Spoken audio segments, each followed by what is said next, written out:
करा रहेगा। और महाराष्ट्र के एग्जिट पोल की बारी आ गई है, महा एग्जिट पोल की बारी आ गई है। वहां पर महाराष्ट्र और झारखंड में चुनाव खत्म हो गया, वोटिंग हो गई।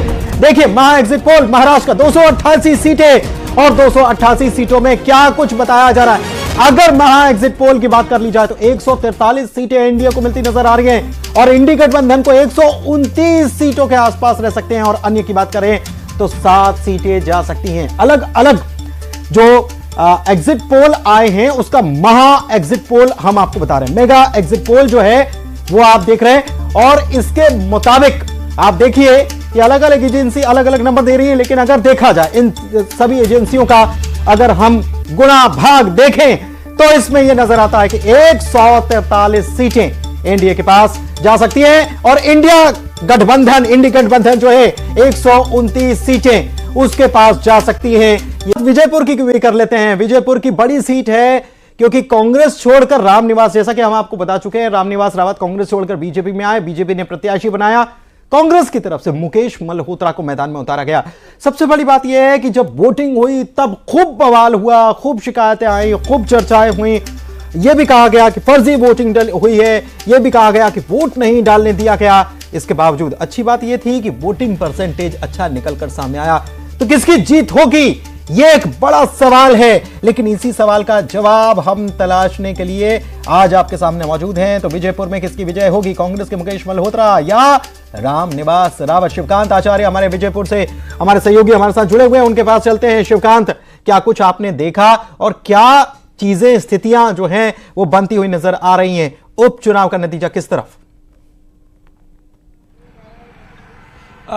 पुरी जी आपको बता दें कि वोटिंग परसेंट तो 79% रहा, लेकिन पूरे चुनाव भर हमको हिंसा की घटनाएं भी देखने को मिली। वहीं कांग्रेस ने लगातार आरोप लगाया है कि आदिवासियों और जाटव समाज के वोटर को वोट नहीं डालने दिया गया जिस दिन मतदान था। और ये वोटर मुख्यतः कांग्रेस के फेवर के माने जाते हैं जो मुकेश मल्होत्रा को वोट करते, लेकिन वो लगातार कांग्रेस का आरोप है कि उनको वोट डालने से रोका गया। वहीं उनके सामने मुकेश मल्होत्रा वो थे जो पहले तो बीजेपी के मेंबर रहे हैं, लेकिन पिछला चुनाव निर्दलीय चुनाव लड़कर भी 45,000 वोट उन्होंने पाए थे। उनके सामने है कांग्रेस के ही पूर्व कद्दावर नेता रामनिवास रावत जो 6 बार के लगातार के विधायक रहे हैं और उनका वो गढ़ माना जाता है। तो कांटे की टक्कर है दोनों प्रत्याशियों में और कांग्रेस का दावा भी है कि हम विजयपुर सीट को 100% जीत रहे हैं और वहीं बुधनी में जो है अप्रत्याशित परिणाम आएंगे। लेकिन देखने वाली बात होगी कि जब 23 तारीख को परिणाम आता है तो क्या रिजल्ट निकलता है। लेकिन आप कह रहे हैं कि 6 बार से चुने जाते रहे, तो विजयपुर में अनुमान क्या लगाया जा रहा है? पुनीत, अनुमान यही लगाया जा रहा है कि आगे अगर कद्दावर नेता के तौर पर देखा जाए तो रामनिवास रावत कहीं ना कहीं थोड़े बहुत आगे दिख रहे हैं और कांग्रेस कहीं बैकफुट पर से इसी आधार पर नजर आ रही है कि उनका कहना है कि हमारे वोटर को वोट नहीं डालने दिया गया, यानी मनोवैज्ञानिक तरीके से वो पहले से इस चीज के लिए ठीक है। सत्यप्रकाश जी के पास चलते हैं। रिपोर्टर्स के पोल पे अनुमान की बीजेपी यहां से जीत सकती है। विजयपुर बड़ी टफ सीट है और बड़ा कड़ा मुकाबला देखने को मिला। सत्यप्रकाश जी, क्या कुछ आपका नजरिया इस पर? मध्य प्रदेश छत्तीसगढ़ की तीनों बाईपोल वाली सीट्स में सबसे हॉट सीट या यूं कहें कि सबसे ज्यादा इंटरेस्टिंग सीट कोई रही है तो विजयपुर रही है। उसके पीछे कारण है कि वहां से वो नेता बीजेपी से चुनाव लड़ रहे थे जो पहले कभी कांग्रेस में थे और वो कांग्रेस के कद्दावर नेता थे, क्योंकि वो 93 से लगातार चुनाव लड़ते रहे। केवल 98 और 2018 में के इलेक्शंस को छोड़ दिया जाए उन्होंने हर बार जीत दर्ज की। इसके पीछे एक चीज बड़ा अच्छा चीज देखिए, जैसा कि शिवकांत जी बोल रहे हैं, मैं शिवकांत जी की बात को आगे ले जाता हूं। आपने देखा होगा कि जब कांग्रेस मध्य प्रदेश में 40 सीट से भी नीचे जाती थी तब भी रामनिवास रावत वहां जीत दर्ज करते थे। तो कहा यह जा सकता है कि कांग्रेस के प्रति मध्य प्रदेश का रुख भले ही जनता का नीचे रहा हो, लेकिन रामनिवास रावत की दबदबा कायम है, उनका दबदबा जो है अपनी सीट पर बरकरार है। अगर आप ये कहें तो ठीक है, मैं आपके पास आऊंगा, लेकिन बुधनी की हम बात करेंगे। बुधनी की भी बात कर लेते हैं, समय थोड़ा सा कम है सर। बुधनी की भी बात कर लें। बीजेपी ने अपने पूर्व सांसद रमाकांत भार्गव को मैदान में उतारा, कांग्रेस ने राजकुमार पटेल पर दांव चला और वहां पर क्या अनुमान जताया जा रहा है? ये भी जान लेते हैं। देखिए यहां पर बीजेपी की जीत का अनुमान है, सिलसिला बरकरार रह सकता है। रमाकांत भार्गव की जीत का अनुमान है। प्रदीप हमारे सहयोगी हमारे साथ जुड़े हुए हैं। प्रदीप, क्या कुछ अनुमान? देखिए, बुधनी विधानसभा चुनाव चूंकि शिवराज सिंह चौहान का गढ़ है, वहां उनका मैजिक चलता है, वहां उनके बेटे का मैजिक चलता है, तो शिवराज सिंह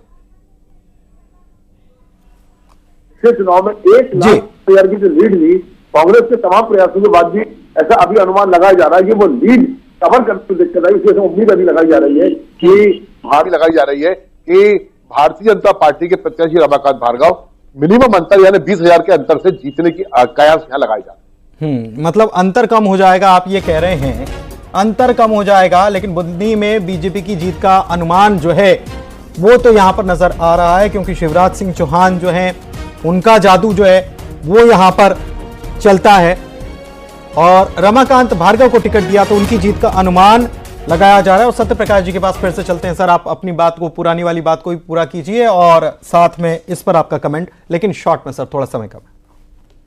जी देखिए पुनीत जी, मैंने ये कहा कि रामनिवास रावत के लिए बीजापुर में पार्टी महत्वपूर्ण नहीं रही, उनका पर्सनल कनेक्ट जो जनता से है वो कहीं ना कहीं महत्वपूर्ण रहा।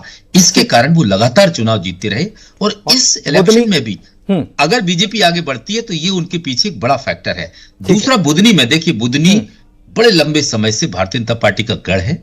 साथ ही देश के कद्दावर नेता शिवराज सिंह चौहान की साख भी वहां पर दांव पर लगी है। लेकिन मध्य प्रदेश में बेहतरीन चीज है कि मुख्यमंत्री मोहन यादव की जो दौड़ है कहीं ना कहीं वो, या उनकी जो रेस है वो रुकने वाली नहीं है। ऐसा मुझे इन दोनों चुनाव के रिजल्ट में भी दिख रहा है। चाहे 29 लोकसभा चुनाव रेस रुकने वाली नहीं है। आप इशारा कर गए, आप इशारा कर गए, ठीक है, आप इशारा कर गए कि ये रेस रुकने वाली नहीं है, मतलब जीत का सिलसिला जो है वो बरकरार रहेगा। और महाराष्ट्र के एग्जिट पोल की बारी आ गई है, महा एग्जिट पोल की बारी आ गई है। वहां पर महाराष्ट्र और झारखंड में चुनाव खत्म हो गया, वोटिंग हो गई।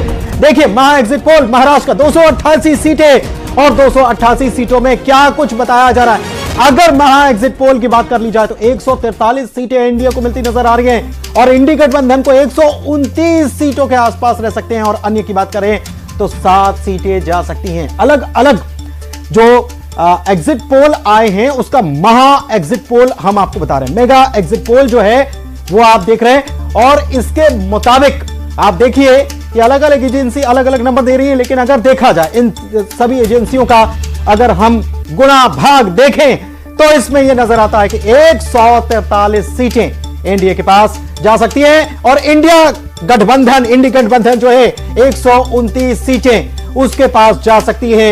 यह महा एग्जिट पोल बता रहा है और स्पेशल रिपोर्ट में फिलहाल के लिए बस इतना ही दीजिए इजाजत। नमस्कार।